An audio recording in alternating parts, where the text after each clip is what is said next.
Good morning 10th class. बेटा आज हम स्टार्ट करें इस वीडियो में एक्सरसाइज 8.2। ठीक है, question number second first part. एक और बुक निकालो, स्टेटमेंट रीड कर लो। देखो बेटा को exercise 8.2 second question, statement read करो। Choose the correct option and justify your answer. 4 part दिए हुए हैं, फर्स्ट पार्ट है, सेकंड है, थर्ड है, फोर्थ पार्ट है। ठीक है, तो इसके अंदर वो ये कह रहा है, कहता है कि इन चारों क्वेश्चनों को सोल्व करो और 4 ऑप्शन दिए हुए हैं, कहते हैं इनमें से कौन सा ऑप्शन ठीक होगा ये बताना। चलो पहले हम फर्स्ट पार्ट स्टार्ट करते हैं। ठीक है,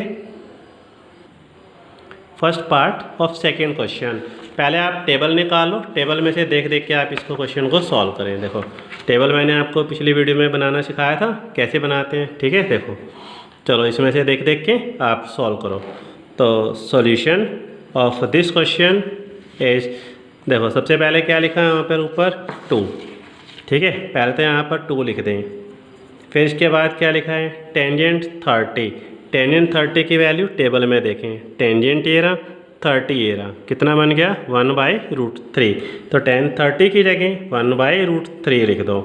यहाँ से 1 + tan 30 की जगह 1/√3, ऊपर ये स्क्वायर हो गया। ओके बेटा, क्लियर। टेबल में से देख के इसको सॉल्व करें तो ऊपर कितना बन गया 2/√3।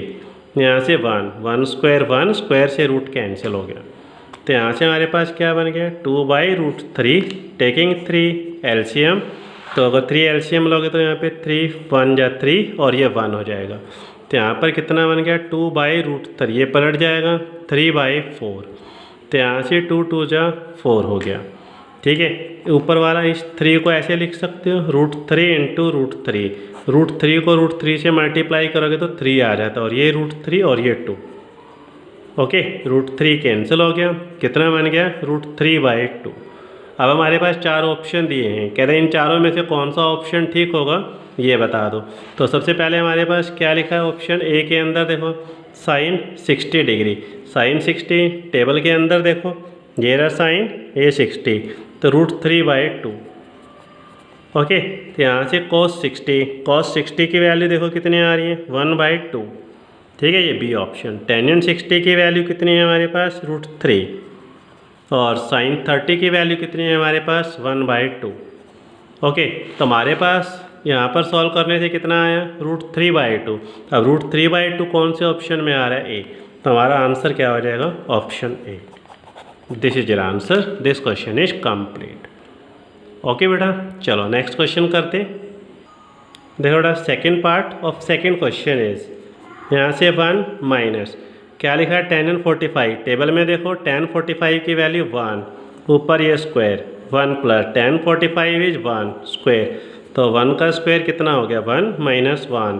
तो 1 का स्क्वायर 1 और 1 कितना हो गया 2। यहाँ पे हो गया 0, 0 को 2 से डिवाइड कर दो तो 0।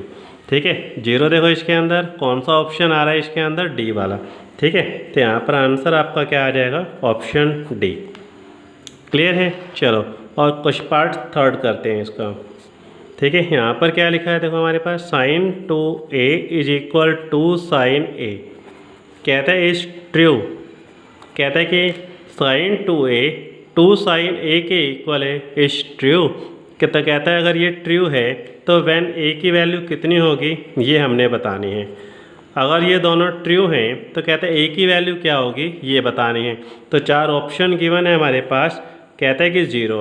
ऑप्शन बी कितना है 30 डिग्री, ऑप्शन सी कितना हमारे पास 45, और ऑप्शन डी कितना है 60 डिग्री।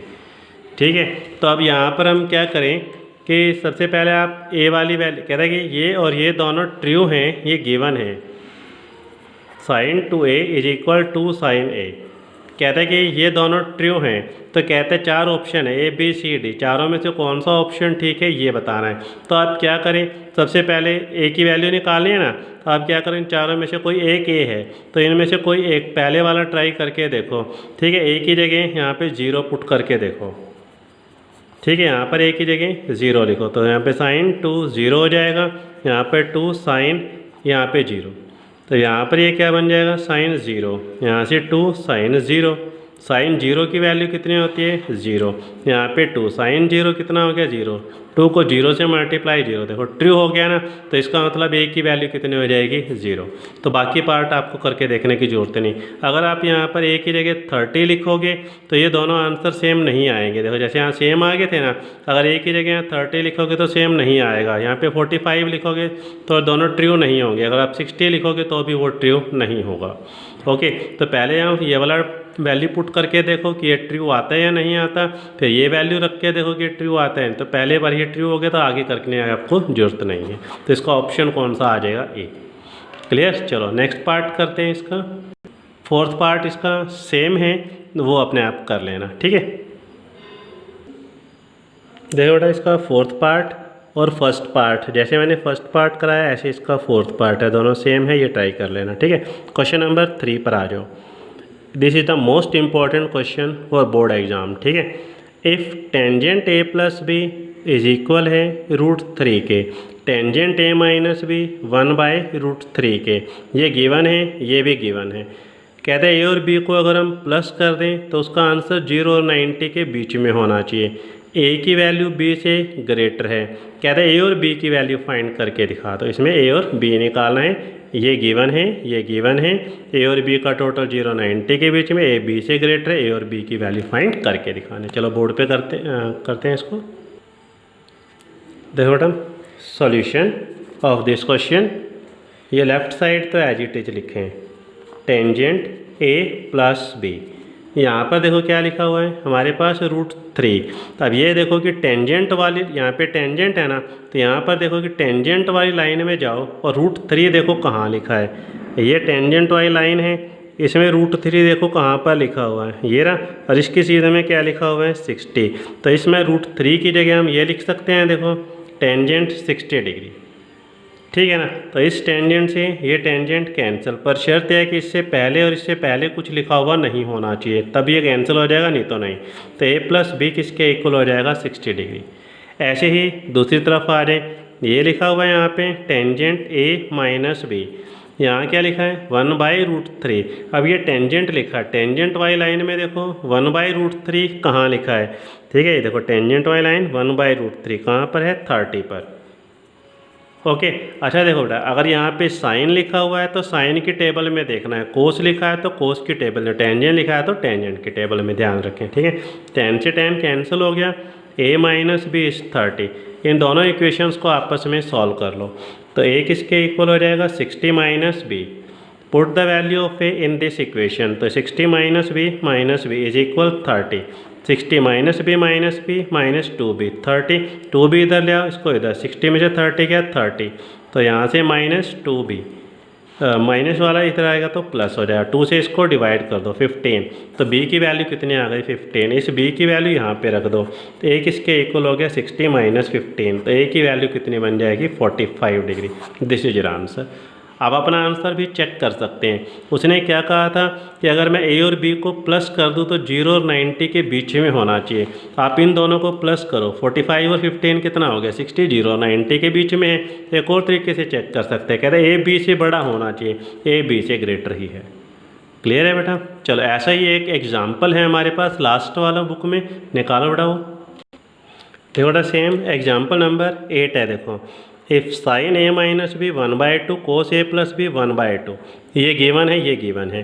a और b का टोटल 0 90 के चाहिए, b से ग्रेटर है, find a and b, a और b की वैल्यू फाइंड करते हैं। ये क्वेश्चन अपन में अपने आप करना है, ठीक है। Try yourself. Okay next है, देखें क्वेश्चन नंबर 4 लास्ट क्वेश्चन।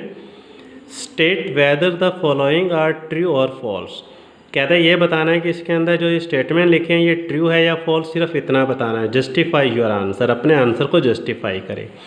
कहता है कि फर्स्ट पार्ट, कहता है कि sine a plus B is equal है sine a plus sine b. कहता है साइन को a के साथ लिख दो, साइन को b के साथ लिख दो। हम ऐसे नहीं लिख सकते, this is wrong, this is false, ठीक है। ऐसा कभी भी नहीं होगा कि साइन a के साथ साइन b के साथ, गलत, आपका आंसर कभी भी मैच नहीं करेगा।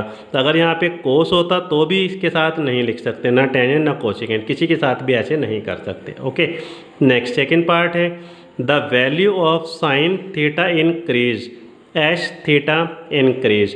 कहता है कि अगर जैसे जैसे थीटा बढ़ता जाता है साइन थीटा की वैल्यू भी क्या है बढ़ती जाती है। अपनी टेबल निकालो देखो, ठीक है, ये देखो टेबल के अंदर क्या है, देखो यहाँ पर क्या लिखा है 0, 30, 45, 60, 90। ये वाला एंगल क्या हो रहा है, थीटा बढ़ता जा रहा है, 0, 30, 45, 60, 90 इंक्रीज़ हो रहा है। क्या साइन थीटा भी इंक्रीज़ हो रहा है, देखो यहाँ पे 0 है, 0 के बाद क्या आ रहा है 0.5, इससे बड़ा ही आया, ये वैल्यू इससे बड़ी आएगी, ये वैल्यू इससे बड़ी, और लास्ट में क्या आ रहा है 1। स्टार्टिंग में क्या आ रहा था 0, फिर क्या आ रहा है 0.5, तो लास्ट में क्या आ रहा है 1। तो ये वैल्यू भी क्या, साइन थीटा की वैल्यू भी क्या हो रही है, बढ़ रही है। तो अगर थीटा इंक्रीज हो रहा है, ठीक है ना, अगर थीटा इंक्रीज हो रहा है तो साइन थीटा भी क्या होगा, इंक्रीज हो जाएगा। ट्रू, ठीक है। लेकिन थर्ड वाला फॉल्स होगा। पढ़कर देखो, the value of cos theta increase as theta increase. कहता है कि थीटा बढ़ता जा रहा है तो कोस थीटा भी बढ़ रहा है, गलत। कोस थीटा वाला डिक्रीज हो रहा है। अगर डिक्रीज होता तो देखो थीटा तो बढ़ रहा है ना, 0, 30, 45, ये थीटा की वैल्यू है ये, ठीक है, 0, 30, 45, 60, 90। लेकिन कोस थीटा डिक्रीज हो रहा है, देखो पहले क्या आ रहा है 1 के बाद क्या आ रहा है 0.5, 0.5 के बाद क्या आ रहा है 0, तो ये डिक्रीज हो रही है, ठीक है। अगर यहाँ पे डिक्रीज वर्ड होता तो फिर ये ट्रू होता। ओके, नेक्स्ट फोर्थ पार्ट कहता है कि साइन थीटा और कोस थीटा दोनों की वैल्यू सेम आती है for all value of theta. कहता है कि साइन थीटा और कोस थीटा की वैल्यू सेम आ रही है। साइन 0 0 आ रहा है, कोस 0 1 आ रहा है। साइन 30 1/2 है, कोस 30 √3/2 है ना। लेकिन 45 पर सेम है, देखो 1/√2 1/√2, लेकिन बाकी सभी में डिफरेंट है। तो उसने यहाँ पर ये क्या लिखा, for all value of theta, कि कहता है कि हर एक पर साइन और कोस की वैल्यू सेम आती है। नो, तो ये स्टेटमेंट भी फॉल्स हो गई। Next fifth part, cot A is not defined for A is equal to 0। कहता है अगर मैं ए की जगह 0 लिखता हूँ तो इसकी वैल्यू नॉट डिफाइन आती है, यानी कोट 0 क्या आता है, इनफाइनाइट। तो ये क्या बन गया, कोट 0। देखो कोट 0 की वैल्यू इनफाइनाइट है, देखो ये रहा, देखो कोट, ठीक है। यहाँ पर क्या है 0, इनफाइनाइट। इनफाइनाइट क्या होता है, नॉट डिफाइंड, ठीक है। तो इसलिए ये क्या बन जाएगा, ट्रू, ठीक है। तो सेकंड और लास्ट वाला ट्रू है, बाकी सभी फॉल्स है। तो इसके साथ ये एक्सरसाइज हमारी कंप्लीट हो गई। Okay, thank you.